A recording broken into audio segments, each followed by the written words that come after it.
If you've been around the theme park community long enough, you've probably heard this. Universal Islands of Adventure is themed to literature. It makes sense at first, especially when you think about what was there on opening day. Seuss Landing is themed to the beloved children's books by Dr. Seuss. The Lost Continent is inspired by ancient legends. Jurassic Park was a novel before Steven Spielberg turned it into a blockbuster. That's a bit of a stretch, but it works. Finally, both Toon Lagoon and Marvel Superhero Island put guests in the pages of comics. That's all kind of, sort of literature. Fair enough. Since then, the park has added the Wizarding World of Harry Potter, which speaks for itself as literature, and King Kong, which was adapted into a novel. It checks out on the surface, those are all literature-themed lands. It would make sense for Universal Studios Florida to be the movie theme park and Islands of Adventure to be literature. Except that's not really the truth. Or is it? I have a hot take. Islands of Adventure is not themed to literature, but let's find out together whether or not that's true. Here's some context. You may already know this, but let me recap how Islands of Adventure was created in the first place.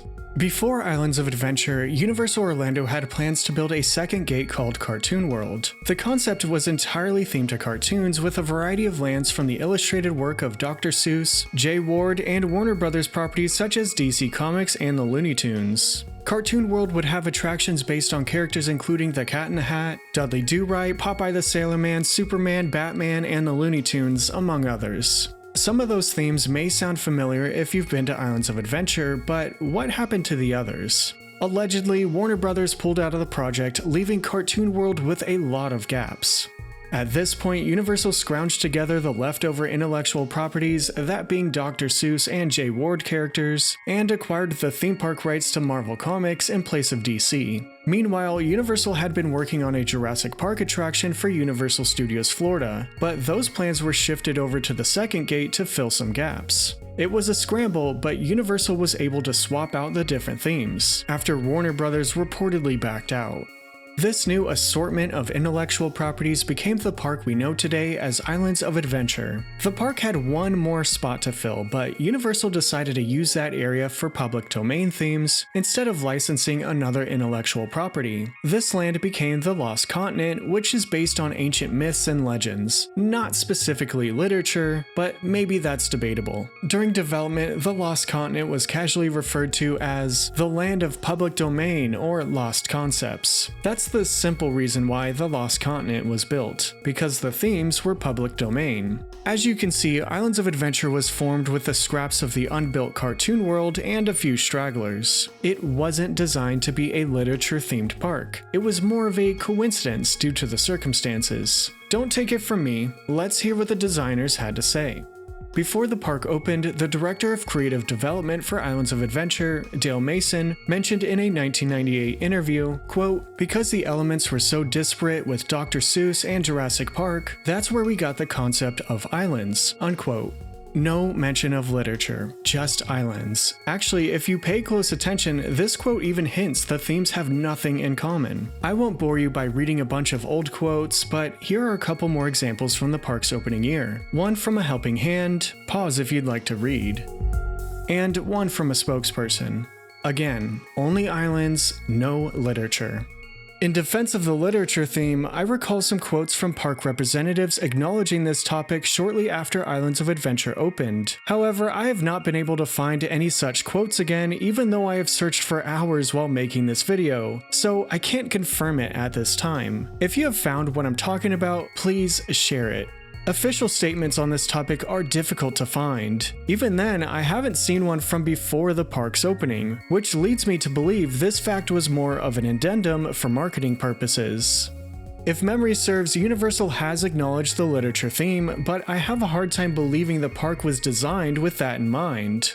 Islands of Adventure doesn't have any signifiers to show an overarching literature theme. How would the average day guest even know about it?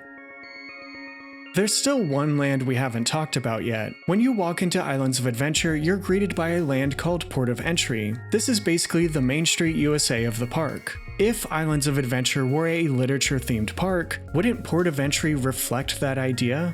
A literature-themed park would probably have an entrance area with books and pages and libraries and scrolls and quills and pens and, well, you get the point. Port of Entry doesn't have any of that, or at least not blatantly. The land is called Port of Entry, which reinforces the island concept. Port of Entry is a beacon for adventure, a thesis statement for the park, which may or may not include literature, but that's not the point. I'll admit some areas have direct connections to literature. Seuss Landing is undeniably themed to books, but the Jurassic Park area is a stretch. I won't deny the literature roots, but Jurassic Park at Islands of Adventure is clearly based on the film franchise. Dudley Do-Right was hardly a comic. These are all just good ideas for lands and attractions. As far as a connected theme, well, don't read too much into it.